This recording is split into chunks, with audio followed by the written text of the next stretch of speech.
ला इलाहा इल्लल्लाह, नहीं है कोई खुदा सिवा अल्लाह के। और कुरान में अल्लाह क्या बोल रहा, इय्याका नाबुदु इय्याका नस्तईन, तुम मेरी इबादत करो, मुझे मानो। मुझे कहां से मिल रहा?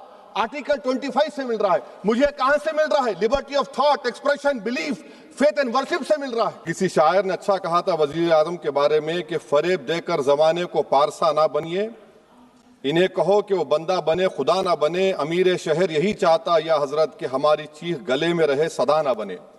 दूसरी बात मैडम, हमारे वजीर दिफा जनाब राजनाथ सिंह साहब ने बड़ा ही अजीब व गरीब और तकलीफ दे बात कही उम्मुल मोमिनीन के बारे में और उम्मुल किताब के बारे में। उम्मुल मोमिनीन उनको कहते हैं जो हमारे प्रॉफिट मोहम्मद सल्लल्लाहु अलैहि वसल्लम की वाइफ हैं। वो हम तमाम मुसलमानों की माँ, हम उनको तसव्वुर करते हैं, मगर हम उनकी इबादत नहीं करते, हम अपनी माँ की इबादत नहीं करते। उसके बारे में भी शायर ने अच्छा कहा कि खबर नहीं जिन्हें अपने दीन और मजहब की, हमें वो दीन का मतलब सिखाने निकले हैं।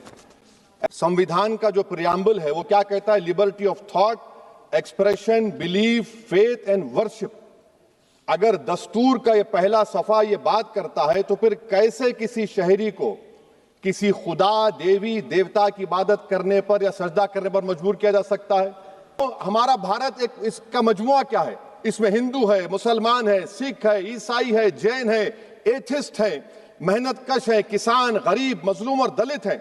मगर अगर जो तकारीर आज हमने यहां पर सुनी और बाहर जो सुनते हैं, अगर भारत को देवी कहने और उसके आगे सजदा करने, तो दरअसल कौम परस्ती को, वतन से मोहब्बत को मजहब में तब्दील कर रहे। और फिर यहां पर बोल रहे कि अगर भारत में रहना है तो वंदे मातरम गाना पड़ेगा। भाई ये तो संविधान के खिलाफ है, सुप्रीम कोर्ट के जजमेंट के खिलाफ है।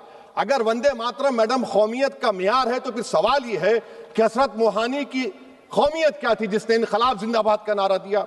अगर यूसुफ मेहरली ने quit India Simon go back का नारा दिया तो उसकी कौमियत क्या थी? अगर हैदराबाद से मौलवी अलाउद्दीन जो मक्का मस्जिद का पहला मुजरिम है काला पानी में, और तूरेबाज खान जो मारकर लाश को लटका दिया गया था हैदराबाद में 8 दिन तक, उसकी कौमियत क्या थी? अगर इनायतुल्लाह काफी जो जिहाद का फतवा अंग्रेजों के खिलाफ दिया मुरादाबाद में, जब उनको 2 दिन में फांसी की सजा दी गई, और जब फांसी की सजा के ऊपर जा रहे हैं तो इनायतुल्लाह मौलाना काफी की जबान पर क्या था? वो रसूलुल्लाह हमारे प्रॉफिट की नात पढ़ रहे थे। क्या पढ़ रहे थे? कोई गुल बाकी रहेगा ना चमन रह जाएगा, पर रसूलुल्लाह का दीन हसन रह जाएगा। तो उनकी कौमियत क्या थी? माल्टा की जेल में महमूदुल हसन, हुसैन अहमद मदनी 6 महीने माल्टा की जेल की ग्राउंड में पड़े रहे, उनकी कौमियत क्या थी?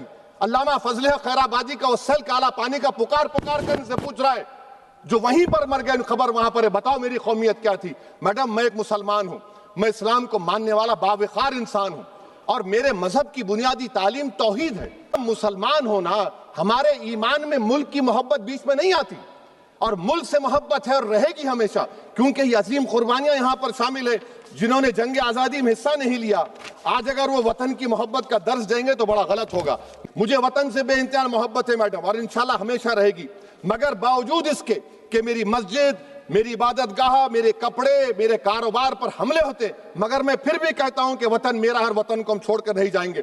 मगर हुब्बुल वतनी का क्या मुतालबा है?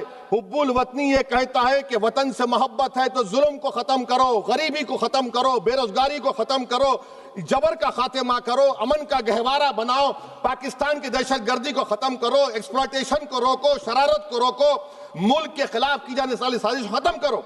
मैडम भारत एक चमन है जहां पर हर फूल को खिलना चाहिए, और अगर कोई इस फूल के अगर पूरे फूल खिलेंगे तो उसकी खुशबू से ये वतन मौतर होगा। मगर अगर इस चमन का माली ये कहेगा कि एक ही फूल खिलेगा, तो मैं जिम्मेदारी के साथ कह रहा हूं, अगर एक ही फूल खिलेगा तो वो सहरा बन जाएगा, और माली माली नहीं रहेगा, वो जल्लाद कहलाएगा।